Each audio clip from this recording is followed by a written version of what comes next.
Welcome to the Real Estate Syndication Show. Whether you are a seasoned investor or building a new real estate business, this is the show for you. Whitney Sewell talks to top experts in the business. Our goal is to help you master real estate syndication. And now your host, Whitney Sewell. You were a teacher and you got into real estate, and I think a lot of, the listeners probably in that same boat where they're working full time and they're wanting to get into real estate. Can you elaborate on that a little bit in that process? Because, your first property wasn't a duplex or a single family home either. So maybe you can elaborate on, how did you have the confidence, or the education to jump into that type of property right off the bat, even while working full time? Well, I'm not gonna say it wasn't scary. It definitely was. I had a career change. I had worked in the tech sector and had a little bit larger income. And once I started teaching, and what I really became concerned about was noticing that, hey, my savings that I had accumulated over the years was gradually dwindling away instead of growing. And nobody wants to see that. And I knew I had to make a change and turn that around. So real estate seemed like the way to do that. I knew that owning real estate for my own personal use was really not a good thing in terms of how that consumed my resources. But I looked at rental properties and said, hey, this is a way I can shift my money into that and it'll pay me. I wanted to see my net worth grow every month. And real estate just seemed perfect for that. And of course, I started looking at single family homes and duplexes and reading as many books as I could. And I looked at a lot of properties. I looked at properties for probably 6 months until I realized that, hey, as I looked at larger properties, I found better returns. And I kept reading more books. And at one point, a broker came to me and said, hey, I've got a pretty large property here. I know it's outside of the range of what you said you can afford, but they're willing to work with you. And they might be able to do owner financing. And that had seemed like an abstract concept up to that point. But once it was brought to me, it definitely seemed real. And that particular property didn't work out for me. But then I realized that, hey, there's ways to get into much larger properties, even if you don't have, say 25% down. And ultimately, the property that I ended up buying, I was able to assume the mortgage on that. And I took literally all of my savings at the time. I even cashed in my retirement account, which, by the way, I'm not advocating for your listeners. But that's what I had to do. And I just was convinced that I could make this work. I saw all the waste at this property, and I knew that, hey, some of the things that were going on just weren't right, and I could change it. And so I decided, hey, it's time to make a change and make things better. And this was my path that I found. And so I just leapt in, and I'm not, like I said, I'm not going to pretend I was a super brave soul that didn't have a lot of fears, but ultimately I did pull the trigger, and thankfully it worked out. Well, you were brave, no doubt. I mean, to have cashed out you said your retirement and put your savings in as well. Yeah. And, I think one of the things that was reassuring is I began to realize that you don't have to do it on your own. And almost anything that I couldn't figure out as I analyzed it, I realized that I could ask somebody else. I could pick up a phone and call somebody. And I think if there was one thing that was reassuring, it was the fact that you can track somebody down to answer almost any question or help you get through almost any problem you might find. And the more I realized that gave me a little more confidence that, hey, maybe I can pull this off. I like that. I haven't really heard anyone say that like that, but that's because you do, right? When you're first getting started, there's times you feel like you're by yourself. You don't know who, you would even ask, but there are people that are willing to help, and that's incredible. You mentioned that, almost any problem that you face, obviously there's people that's already been in your shoes, in that place, had that specific problem, and then finding them or finding someone that's just ahead of you, right? That can help you through that issue.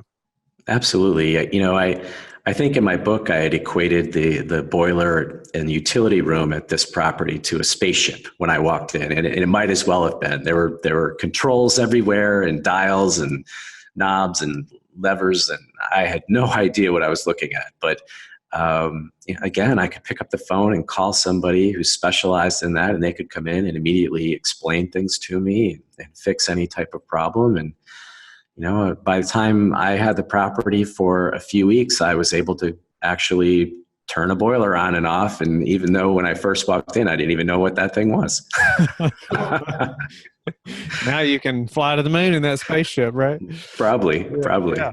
So Brian, I know you mentioned, in your book, you help people to be able to jump in and not be intimidated. And it sounds like, and you mentioned that's what you did. And obviously so. I mean, you jumped in, and I would almost bet that that's one reason why you were successful, because you went all in. You didn't just dabble a little bit, but by committing, putting your retirement, putting your savings in there, you were committed. I mean, you didn't have an option for this to fail, right? No, I absolutely didn't. And, I really do believe that if I could pull that off, anybody else could too. And it's really a mindset. I think, I was fortunate to have sort of this epiphany that, hey, these large properties, this is something I could actually own. This is something I could actually do. And that was a change for me. And I know that there's so many people out there who are toying with this idea and they don't think they can do it, when actually they could probably do it and do it better than I did. And, but what I think is really important to understand is know what you're signing up for. So I don't in any way want to say that it's easy. Right. So, if somebody wants to do it, you're going to have to jump in with both feet. And that means rolling up your sleeves and doing a lot of work. I just spent, countless hours reading, listening to podcasts, educating myself, talking to people. And that's not even touching all the work that I had to do on the property itself once I made the acquisition, leading up to the acquisition and making the acquisition. Because I actually managed the property myself as well. And that's part of how I made it work. Because like you mentioned, there was too much at stake to do it any other way. And I had everything on the line. And I wasn't ready to trust that by outsourcing it to a property management company. Had no problems getting help, but I wanted to be there to oversee things. I wanted to be close by so that I could check on things every day and roll my own sleeves up and pick up trash and do the yard work and do everything I could to make that work. So how soon from, say this purchase till you left your W-2 job? So I grew my company for 7 years until I left my W-2. And it's kind of ironic because, I wanted to do this for the extra income, but as I began to turn the property around and I realized how important every single dollar was to making this property cash flow and grow my real estate business, I became really stubborn about making sure I did not take money out of my business. And so I really did not want to leave my W-2. And I enjoyed teaching. I found it very rewarding. And, actually at one point my intent was to hire a CEO, and I did have somebody do that for a while, and it just wasn't the same. And my company had grown to the point I had quite a few employees that were counting on me, and so eventually I just didn't have a choice. I knew that I was not willing to do both and have to not do them well. So when I reached a point and I said, I can't give both of these my all and do a really good job at both, I knew that one had to be set aside, and I wasn't about to set aside my business that I'd worked so hard to grow. So unfortunately I stopped teaching. Wow. So that's an interesting turn. I feel like most people that are wanting to leave their W-2 as fast as possible. Right.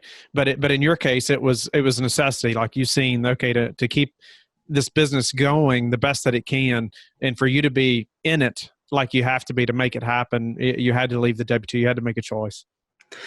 I think that if you leave your W-2 and you lose that income, you do make it harder to grow your business. Obviously you're going to, that business is going to have to feed you in addition to itself.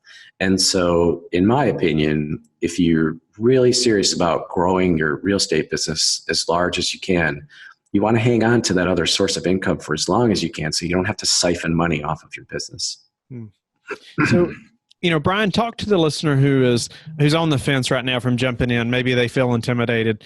I feel like you can really speak to that from your experience, and obviously you've written a book that covers it as well. And help us to be able to jump in like that, and I don't know, give us some more details or examples maybe so we can do the same. Yeah. So first off, you don't necessarily have to manage your own property, right? So that makes it even more demanding. But I think there's this mindset out there that you have to start small. You have to start with a duplex, or start even with a single family home. And as someone who's gone through it and has owned a lot of properties at this point, I will tell you that there's really not that much difference in. If you have experience with a single family home and you can figure that out, you could do the same with, say, a 15-unit apartment building. And like I said, the resources are out there, the books are out there, the podcasts are out there. Anyone that's listening into the show has a step up. That means that they're taking that action to learn how to do it and get more comfortable and learn what they don't know. But if you're waiting until you think you know everything, then that's not going to work either. You actually have to be comfortable saying you're going to make mistakes, because no matter how much you do your research, you're going to make mistakes. In fact, that's the one thing that's actually 100% guaranteed when you start investing in real estate, is you're going to have some surprises and you're going to make mistakes. I make mistakes every day.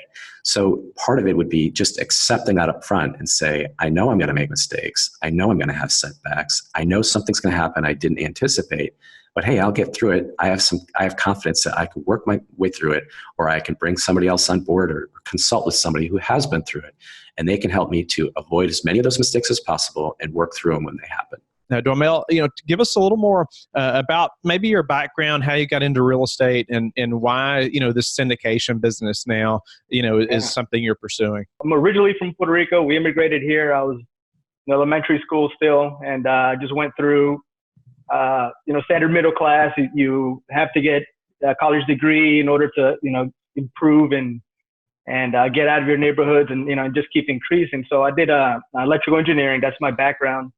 I work in the theme park industry. I guess being in Orlando, there's a handful of, or at least there was back about 15 years ago, a handful of strong sectors.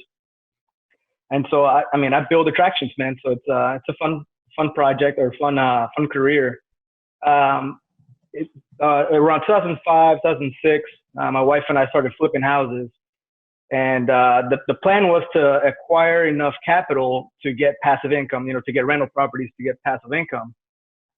And so we did that, and found out that, you learn quickly. We did it for 10 years, but you learn quickly that flipping houses is work, man. It's a lot of work. So, and we got enough capital to get a couple of deals, but by no means was it replacing anybody's income. And so, took a step back to maybe reassess our business plan. And so in 2016, I had my first daughter. She was born in November. Make sure I don't forget the date. But so that kind of fueled a little motivation. And so we took a break from flipping houses and just trying to figure out how to crack the multifamily game. And so 2018, we were pregnant with our son. And so just trying to figure it out. So I had an aha moment. Multifamily, that's the ticket. Multifamily means duplexes and triplexes, right? So that's, so I started, going down that path, making offers and, looking for duplexes and triplexes, because I thought apartment complexes were unobtainable. That's the wealthy man's game. That's somebody else's game. That's not for me. So then I just started, reading blogs and watching YouTube videos and just listening to podcasts, and just started getting really, really educated. And the more that I learned about multifamily, the more books I picked up and just started reading them, and the more hooked I got. And so the more I was learning and the more I was just pouring. I took multifamily as like a post-grad degree. So I think I put more effort into that than my engineering degree. But so in reading these books, I realized, man, anybody could own apartment community. So, anybody can own a 16, a 24, a 50, even 100. And so through syndication, you can do even bigger and be part of something even bigger. And so with a little bit less work, I thought. So that's what led me to syndications or multifamily. Wow. So, I've heard the story numerous times, about somebody that started flipping, felt like that's the way to get started. And, and then they realized, well, wait a minute, this is another job. Now we can, and I know lots of people that have built amazing businesses, flipping homes and even with single family rentals. But obviously my choice is also multifamily for numerous obvious reasons. But you realized pretty quickly that it was going to be a lot of work for it to replace your income, right? And it's still a job. Exactly. So you moved then though into the syndication model. You started pursuing syndication, and what did you do though to get started? And I know we mentioned that you obviously got in a coaching program. And I know you and I were going to talk about that a little bit and Sure. why that's important and how that's helped you. Because I'm the same way. It helped me in a big way when I got a coach a while back and our numerous coaches. And so elaborate a little bit on that and why you did that. Because I know you mentioned before we started recording, just that you were for coaching, and then that changed, right? And so help us to understand that a little bit, just so in case the listeners in the same boat thinking, no, I don't need a coach. Sure. So law of attraction. So November-ish, we were very pregnant. Our son was born Christmas Eve, and so just something in me clicked. I was like, okay, I'm ready. I need to find like-minded individuals. I need to find meetups or seminars or something. I need to connect with people because now I have all this knowledge. I'm ready. And so, looked all over the U.S. Like I was willing to travel anywhere, and there was nothing available until January, first week of January, and it was right here in Tampa, 2 hours away. And so that was a seminar that completely changed my life. I mean, I met you there, and we had some awesome conversations there. It was not what I expected from a seminar. I went in there thinking, let's talk about nuts and bolts of getting started. And then it started there, and then it started going into like a mindset shift and, take action and just take massive action and believe in yourself. And so I connected with some awesome people. So networking, I think, was the first step.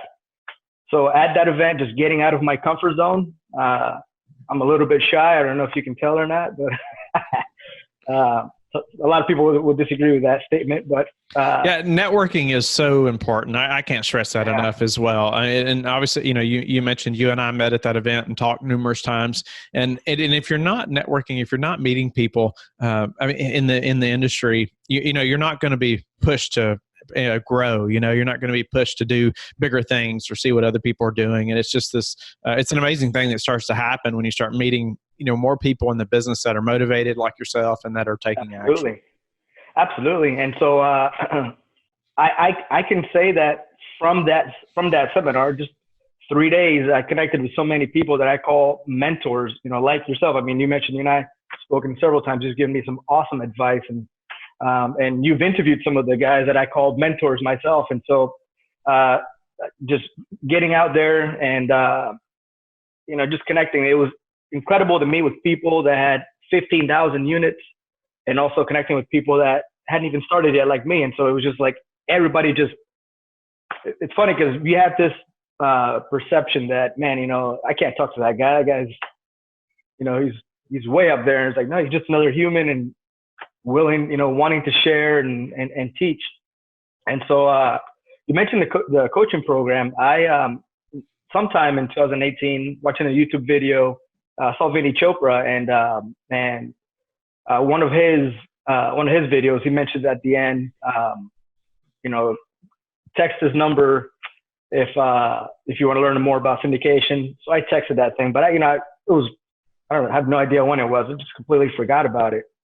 So after that seminar in January, I was hot and heavy, reaching out to brokers. I was underwriting, analyzing deals. I was putting offers in. I was negotiating offers. Didn't know how I was going to do it, but I realized, man, I just have to take action. Something's going to fall. Something's going to happen. I was networking. Man, I've met over 100 potential investors. raising capital, just getting my story out there and, getting them to know me. That's what I literally call massive action. My wife talked about, nights and weekends. So, I'm go to work, then I'm with the family, and then I'm, up till midnight on phone calls or presentations or just getting out there. And sometime in February or March, Vinny called me out of the blue. It just dropped out of the blue. And so I think it's the law of attraction. I think it's all this momentum that I was carrying from, again, just taking action, just every day doing something. I have a thing called non-zero day, which means that the 0 day means I did nothing towards my goal. And my goal is to be a passive investor, because that's one of the pieces of advice that I got is get into syndication, become a passive, learn it.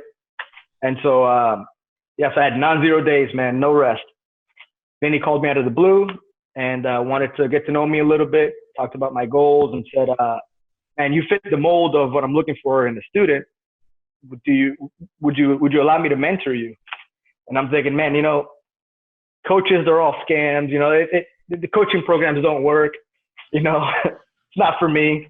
And so I was like, no, I'm not interested. He goes, all right, just a heads up. These opportunities, they don't just pop out of the blue. So I'm like, what do I got to lose, man?